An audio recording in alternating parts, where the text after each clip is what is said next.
Join me as I explore Lake Wabagishik. And in this video, I'm not on one, but two missions. The first is to check out Lorne Falls and the power station. And the second is to see if I can find the spot on which Franklin Carmichael of the Group of Seven sat when he created his painting titled Lake Wabagishik way back in 1928. It's a beautiful August day, and I'm greeted by a less than enthusiastic painted turtle.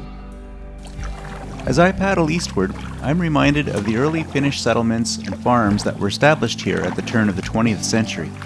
In fact, most of the homes and farms in this area were owned by the Finnish settlers of the Beaver Lake community.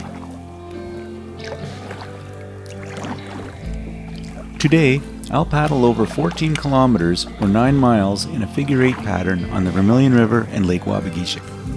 Lots of geese up ahead.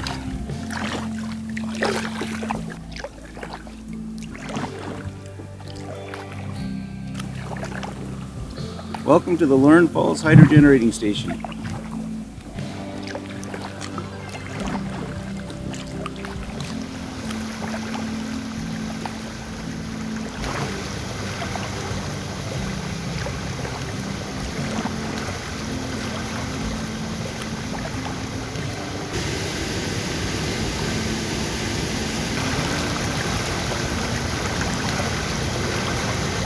Construction of the original power generating station began in 1907. Most of the building materials and machinery were hauled in by horse and wagon. Many of the components were so heavy they could only be hauled in during the winter on well-iced trails. The water wheel shaft alone was said to weigh 16 tons.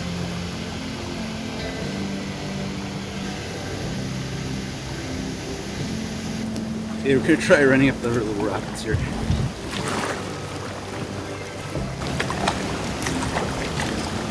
Okay, I'm not going anywhere. In the early days, workers had to cut through the lake ice and maintain a 3-foot wide trough of open water along the dam to prevent damage. This is all part of the Vermilion River system. Ella Lake lies above the dam and Lake Wabagishik lies below. I was very fortunate to see any semblance of a waterfall today. Last year at this time, all the gates were closed and there was little more than a trickle coming over these rocks.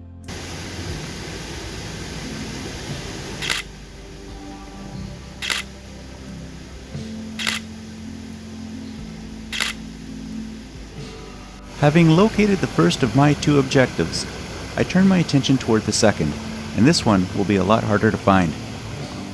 Okay, so now I'm on the lookout for Frank Carmichael's mountain on Lake Wabagishik. I was fairly certain the mountain in the painting would be west of the boat launch. The terrain here was not very hilly. I said hello to my little friend again while I was thinking about some words of wisdom I received about following in the footsteps of the Group of Seven. I was told this would not be easy.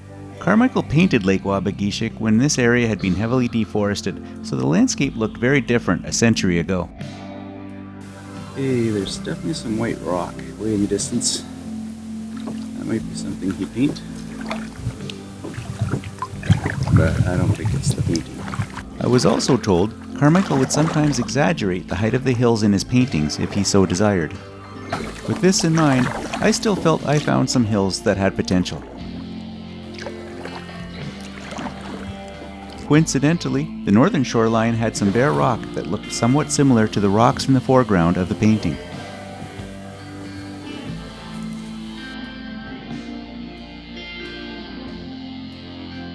However, the distance from the bare rock to the hills contradicted what was shown in Carmichael's artwork. And the terrain was not a perfect match either. But maybe the artist embellished the heights of the hills, as mentioned previously. Was it the correct location? Probably not. But I still can't help but feel a little bit excited about this quest, so I'm going to keep looking. Until next time, thanks for watching, and I hope you enjoyed the video.